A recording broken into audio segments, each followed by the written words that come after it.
Though a number of economies are facing or are at a risk of facing a recession in the next 1 year, as higher prices are prompting central banks to raise interest rates, a Bloomberg survey of economists shows that India has zero probability of slipping into the crisis.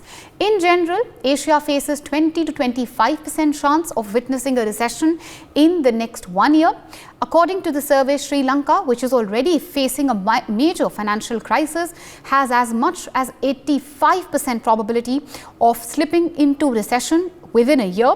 The survey also showed chances of recession in New Zealand, Taiwan, Australia and the Philippines to 33, 20, 20 and 8% respectively. The survey showed a 20% probability of China slipping into recession in the next 1 year, 25% likelihood for South Korea or Japan. So these are the countries which, according to this latest survey, which are at the risk of slipping into recession. But simply put, what this survey says is that there is no chance, zero chance, ladies and gentlemen, of India slipping into recession.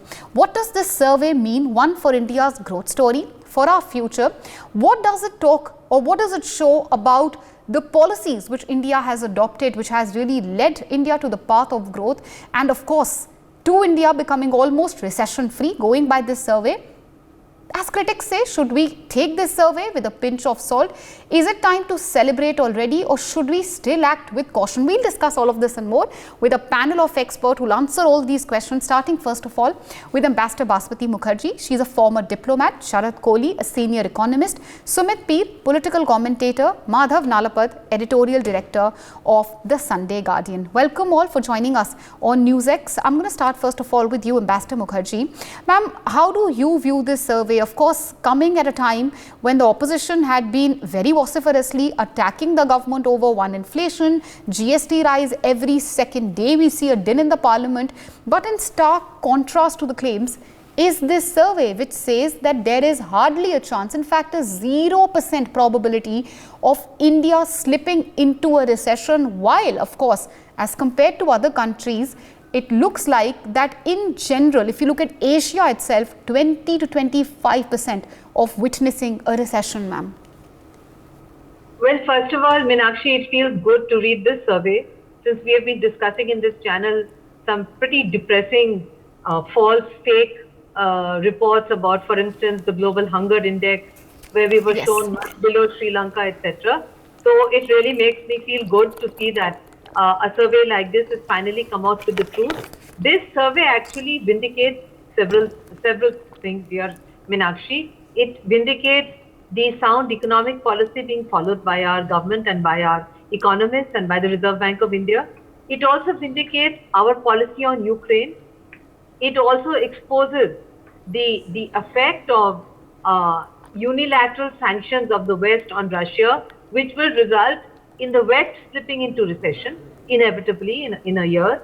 And it also vindicates what Prime Minister has been saying, which is that freebies or SOPs which are offered are not sound economics. Freebies and SOPs are populist measures. They should have no place in a democracy. And the center has been insisting that our growth should be based on sound fiscal policies with a minimum possible deficit given the difficult conditions we have. And I would agree with those panelists who will be speaking after me, especially Dr. Sharat Kohli, who has always argued in favor of sound fiscal policies, small deficit and being cautious. I have always gone by a cautious approach. This is not a time to celebrate, it is a time to feel good, but we have to be very careful and monitor the external economic conditions, because sometimes a country can have either inflation or recession due to external factors over which it has no control. So we've been able to avoid that, and we should go down this policy of fiscal conservatism and sound growth and follow the economists and our Prime Minister who are leading us the right way, away from freebies and populist measures. Well, Meenakshi. certainly, India has emerged as the silver lining. In fact, it does feel good to look at this survey. When you look at the prevailing situation in other countries vis-a-vis India, and what the survey has to say, that India, of course, quote unquote, has zero chance of recession. But Sharad Kohli, time to celebrate already, or would you say, just like Ambassador Mukherjee, time to, of course, move cautiously? Because many critics say that we need to look at the survey with a pinch of salt as well. Help us understand, where do you stand on this as a senior economist, sir? Is it possible that, let's say, the world has a hard falling? Some economies, of course, US, we know what the outlook is and how it literally has seen a negative GDP growth. If these big economies slip into depression or at least recession, is it going to have no impact on India? Well, Meenakshi, without playing devil's advocate and without being anti-bullish on India, I'm as much bullish on India as much anybody else is. But instead of taking it with a pinch of salt, can you hear me? Yes, we can. Please go ahead, sir. Instead of taking it with a pinch of salt, I'll take it with a packet of salt. And you know why? Okay. Because what happened recently, see, when inflation was there in America and Europe, Meenakshi, tell me, weren't we suffering? We were suffering because we were calling it as imported mehengai. We were calling it as inflation being imported from abroad because Russia, Ukraine was at war. American rates were going up. So I think the world economy today, Meenakshi, is a closely knit economy. It's a global village now. So I question this survey. Again, I would like to reiterate that without questioning India's resilience, without questioning India's being bullish on India, without questioning that India is a world in itself, I would still not agree with this survey. I would like to differ with this survey because the impact of recession on America and Europe is definitely going to be felt. I'll give you a very small example, Meenakshi, very small example. A couple of months ago, or rather say a month and a half ago, when Shanghai and Beijing and other places in China went on lockdown, their stupid zero COVID policy. You know what happened in Delhi? I'm giving you an example of Delhi. I get your point. There are markets. Let me finish what I'm saying. Let me finish, Meenakshi. Please go ahead. Let me give the example. So, there are markets in Delhi called Sadar Bazaar, Chandni Chowk, Karol Bagh. This is a small case in point. Would you believe they were on the verge of a lockdown had Shanghai not opened soon? So such is the dependence on the world, Meenakshi. We cannot say that we are an isolated economy. We are better than others. Definitely, I agree with Ambassador Mukherjee. Yes. We are far better than others. We've got a lot more resilience than the West. But to say that we've got zero chances of being affected, I think I would simply not agree with. You can go to other panelists. I'll give more points later. Yes, I take your point, and I understand the analogy you were trying to give. India cannot be insulated from what's happening in the world. Madhav Nalapat sir, if we look at not just this survey, the other two outlooks as well, ADB had reduced India's growth forecast to FY 23-24, 7.2%. Morgan Stanley actually it went further and predicted 6.4%, lowering our growth rate even further. These are all predictions, of course. When you look at these predictions vis-a-vis, of course, this survey which has come in today, and a survey, of course, it does vindicate and validate India's position and our policies. There's no doubt about that. But would you say that we need to be cautious, just like the senior economist was just, suggesting right now? So where do you stand on this, Madhav Nalapat, sir? Well, look, the first point is very clear, and that is whether it's the 2011 Arab Spring, which was caused by the huge rise in the price of food, bread, to the Arab Street. And that is what really led this huge unrest. It was not very fancy ideas of human rights and democracy. It was hunger, and it was the unemployment of youth that led to the Arab Spring. You're seeing in Sri Lanka today, you're seeing the majority Sinhala population rise up against the Rajapaksas, who were supposed to be the champions of the Sinhala people in Sri Lanka and who vanquished the LTTE, and which was a very important thing that was done under the Rajapaksas. But you saw what happened. Why? The root is economic.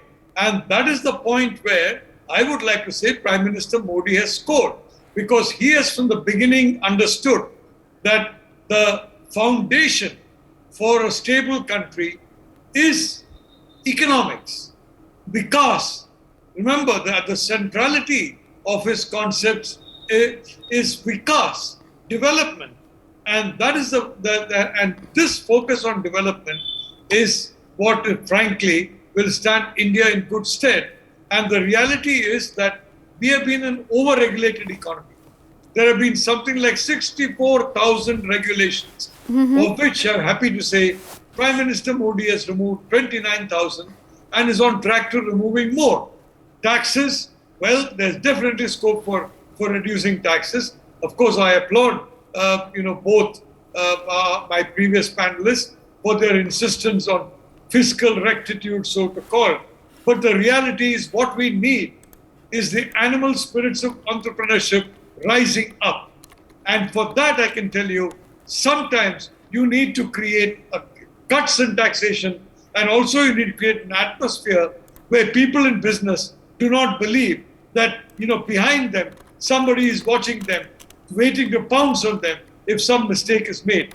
That atmosphere, thanks to the removal of so many regulations, is what is being created by Prime Minister Modi. That absence of fear of prosecution for all kinds of activities that are completely normal in economies all over the world. For fear of persecution by corrupt officials. That fear is what is going down. And I think that will ensure that startups, for example, they multiply. Okay.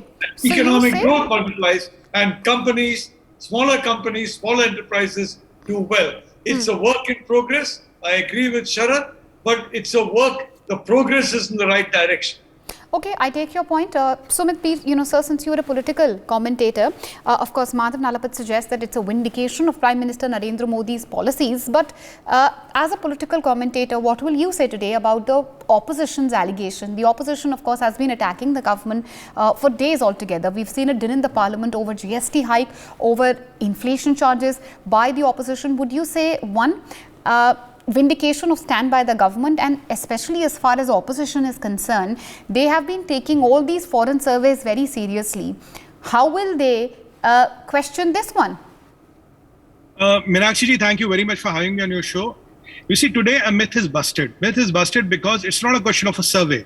Let's talk about some hardcore numbers here. Though I agree, conceptually, caution is the name of the game. We cannot let our guard down. We cannot be complacent. All is going to be well because there is a turbulent time happening in the world. Let's look at few parameters. We have 588 billion foreign exchange reserve, which is number 3rd in the world.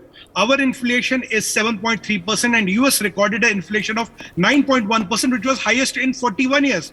As a result of that, there was 1% increase in the interest of the US banks, which is almost doubling the interest rate. New Zealand increased the interest rate by 0.5%, which is again happened in the last 40 years, and Canadians increased their interest rate by 1%. So in these countries, if the interest rate is increasing by 1%, it means a lot.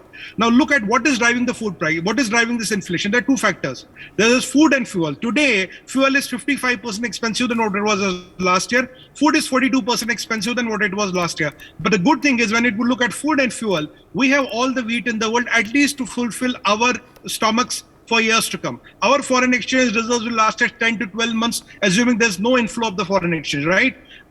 Because we have bought oil from the Russians, we save around $30 per barrel for all, and we have bought millions of dollars of barrel, which has given us a lot of money and which has saved us billions of dollars of foreign exchange. We have made rupee free tradable, wherein we can extend a lot of credit lines and we can do trading with a lot of countries using the rupee. As we speak, 18 countries are taking the rupee. Now, if you look at our economic outlook, it is around 8.5% of growth. If you look at European Union, it is 2.5%. Next year, 1.6%. If you look at America, it is 2.3% currently. Next year, 1.3%. If you look at China, 3.6% as we talk, and next year lesser than that. If you compare all the major economies from all the parameters which are known and which are in the public forum, we are doing much, much better. Foreign exchange reserves, inflation, unemployment, what is the amount of foreign exchange reserves we have. So if we compare all the things and if we look at the economic outlook, we are still the fastest growing economy. We have started the rupee trading. Atmanirbhar Bharat and Make in India have been the flagship things. And we are mostly a self-consuming economy. So there is a word of caution which has to be around. But if I compare my outlook with all the other economies, if I look at US, if I look at China, and if I compare with European Union, our parameters are definitely much better, and we are doing a much better job vis-a-vis that. But sir, you mentioned forex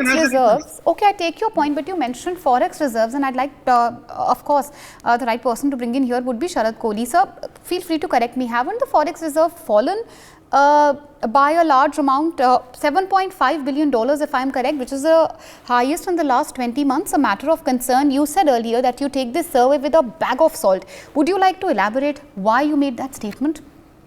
Well, because, our forex reserves, by the way, are $572 billion now. They have fallen because of, thanks to the ever rising, strengthening dollar. RBI has to constantly do currency swaps. Now, why I made that statement is, again, I would like to reiterate, I'm not playing devil's advocate. I'm being realistic. Our strong points, Meenakshi, a very robust agriculture market, still very robust foreign exchange reserve, huge population, 140 crore, which is a plus, as we do reap demographic dividends, if not fully. We have a very strong population. We are, to a certain extent, a world in ourselves. We are a consumption-driven economy. Now, here are the lot of startups, as Professor Nalapat said, lot of entrepreneurial skills, lot of tax growth we have seen over the last 2 years. Now, these are the plus points. Here are the down points. The down points is 86% of our economy is still dependent on imported crude oil. We depend on electronics. We depend on China for fertilizers, for edible oils.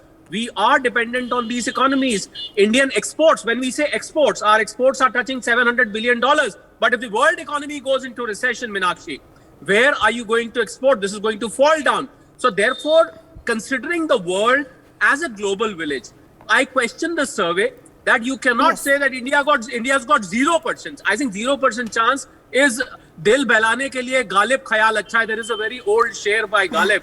Dil behlane ke liye ghalib khayal. It's very good to think about. Okay. But realistically, this is not possible. India will be impacted, but to a lesser extent, Meenakshi, that's the point I wanted to make. But even if India is impacted to a lesser extent, isn't that really a vindication of our policies?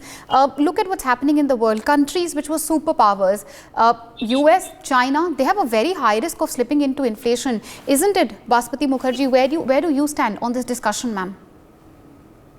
Well, I completely agree that with Professor Nalapat that we need to encourage spending by our consumers. We need to reduce taxation.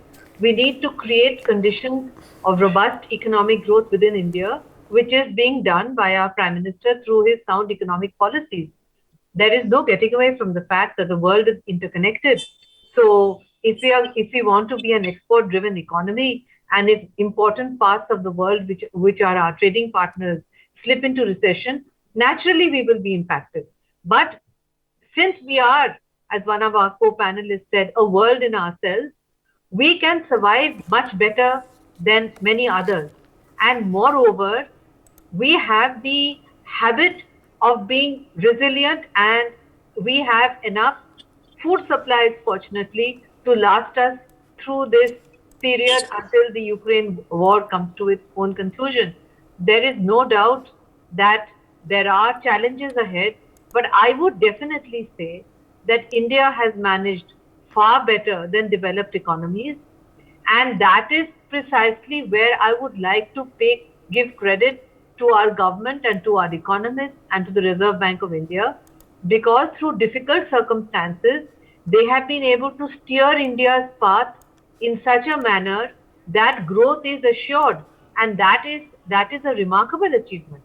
So while I agree that we should not imagine that we are living in a small island isolated from the rest of the global economy, we are not, and we are trying to develop free trade agreements with some of our partners who may slip into recession.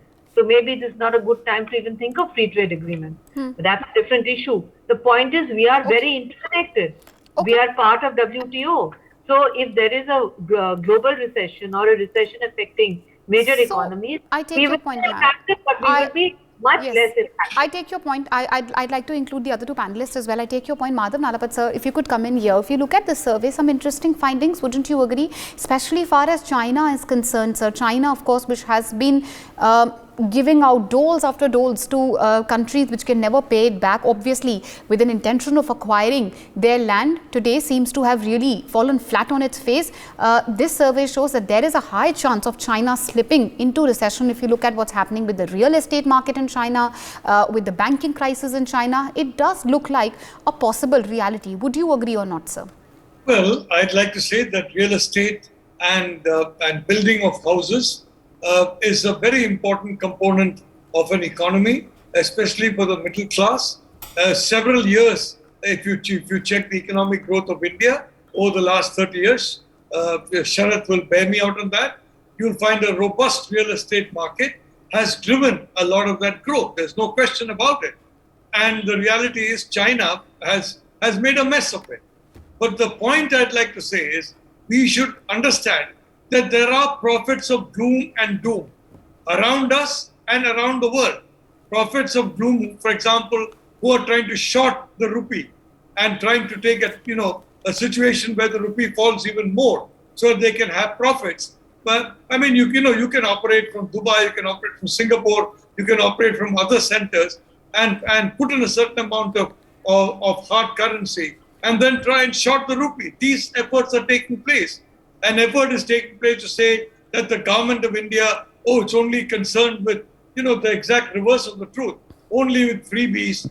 They don't want entrepreneurs. They don't like entrepreneurs, they keep raising taxes, which is really not correct because over the last 3 years or so, that is not correct at all. A lot of regulations have been removed and yes, some taxes have been raised. In my personal view, some of them need to be rolled back, but a lot of taxes have also been cut. So overall, it's a very reformist government.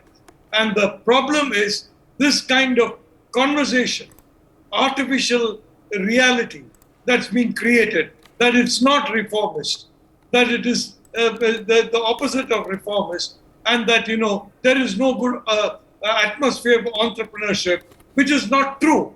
The reality is that, as Sharath correctly said, startups are coming up, entrepreneurship is growing once again. Why? Because that atmosphere has been created.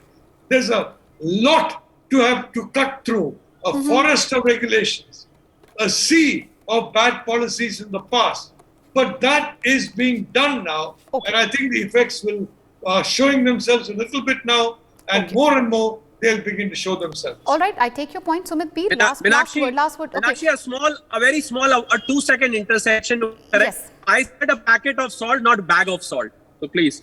Okay. All right. All right. Thank you for clarifying. But certainly, that you did raise some valid points. Sumit Peer, where do you stand on this discussion? Final word to you. We've really run out of time. You see, in 2014, we had around 1,600 startups.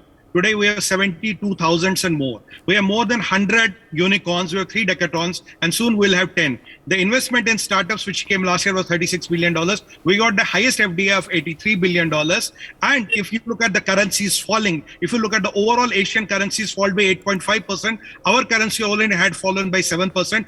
Though we have increased our trade deficit from $50 to $63 billion, and we are paying a lot money more for the petrol and the diesel, which we have to import. Minus that, the rupee trading, the current foreign exchange reserve, which are third highest in the world. If you look at the inflation, if you look at the economic outlook, if you look at the growth rate, if you look at the next year's predictions, if you look at all the major economic parameters, and still we are the fastest growing economy, getting the highest number of foreign exchange. And let me say one last sentence. We're just discussing that China has stopped giving money to the rural people. The ATMs in China are not working. That is why the outlook is 3.6%, and they have shut 80 crore people in so-called zero COVID policy. God only knows what is happening in China.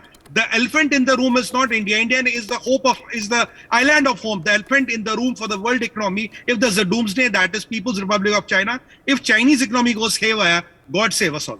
Thank you. Certainly. I mean, when it comes to China, of course, it's a very closed-door country. Not much is known about the country. But looking at the protests which one has seen in the country in the past few days, it seems very clear that it is facing a lot of economic pressure. And it's, of course, manifesting itself in the form of protest by the people, which we are seeing in China, very unlikely, of course, in an authoritarian regime which exists, of course, in our neighboring country. But talking about India, this survey, of course, instills hope in us. Whether we should take it with a pinch of salt or not, I leave it for the viewers to decide. But what the survey says, just to repeat what the survey says, it says there's a zero chance, a zero probability of India slipping into any crisis, into recession. Compared to Asia, it says 20 to 25% possibility of witnessing recession. Whether India can stay insulated if there is recession witnessed at all in other countries or not, of course, is a question to ponder on. But certainly, as many say, a vindication of the policies which this current dispensation has taken. And of course, as compared to the US and China, the so-called countries which consider themselves superpowers, certainly it is a survey which every Indian today, of course, says it makes him feel vindicated far as India's economic policies are concerned. For more such videos, subscribe to the NewsX YouTube channel, hit the bell icon.